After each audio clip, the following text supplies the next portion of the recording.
folks, my name is Polis, and today we're doing a top 5 video, top 5 cool looking heavy weapons, or miniguns. Obviously enough though, I'm keeping it short to make it easier editing wise, and to see how things go. Again, timing is going to be a bit of an issue, but with that said, at number 5 is the Marina.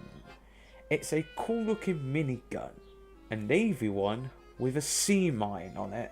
Imagine an alternative fire, it shoots out the sea mine at your enemies, blowing them up. And the heavy having a mobile grenade launcher on his minigun.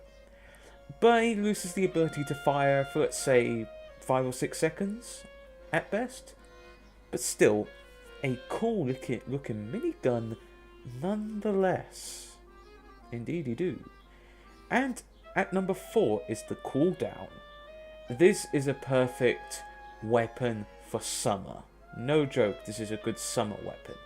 And it just looks pretty awesome. I can just imagine Heavy shooting water at his enemies. But it's not just water as well, it can also be an Australian. Yeah, you've got the red version, you've got the blue version, and you have the Australian version. I gotta say, that is pretty cool. I can just imagine that in MVM. Yes, this weapon's available. You can get an Australian version.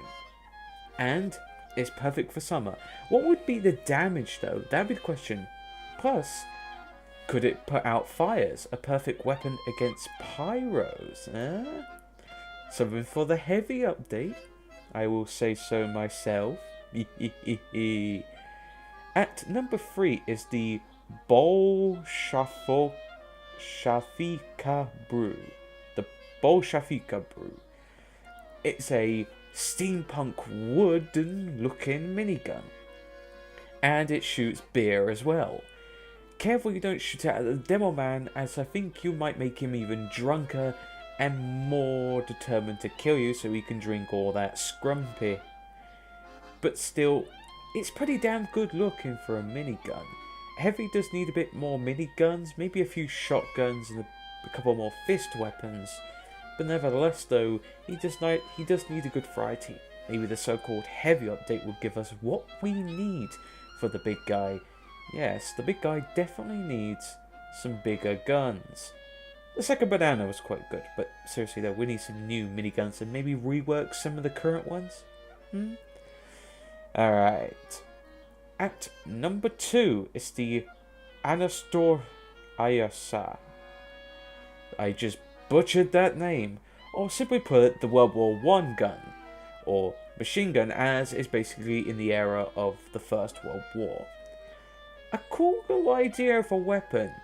It would be interesting how the stats would be. Terrible at long range, but getting up close and personal, you're quite dead. And has a bit more ammo, but accuracy may be an issue. But still, if you've got a World War II or World War I looking heavy set, this would be the ideal weapon to use. But nevertheless, though, it's a cool little World War I minigun. Oh look, an army of medics. But they're the Heavy's best friend. They're blue, I'm red, I'm gonna mow them down. But still, joking aside, a pretty cool weapon at number 4. Now at number 1, Assault Cannon. Basically a sci-fi looking minigun. Become the Terminator and terminate some scouts. And show them why you're the big boss. This is a gun. It fires triple the amount of bullets. Instead of costing $2,000 to fire this weapon for 12 seconds, it cost $6,000 for only 48 seconds. Oh yes, it's that expensive. Now I would presume that this weapon would be very devastating against buildings. Maybe an ideal weapon for man versus machine, or maybe it's a lighter weapon that can easily outgun the Tommy Sloth.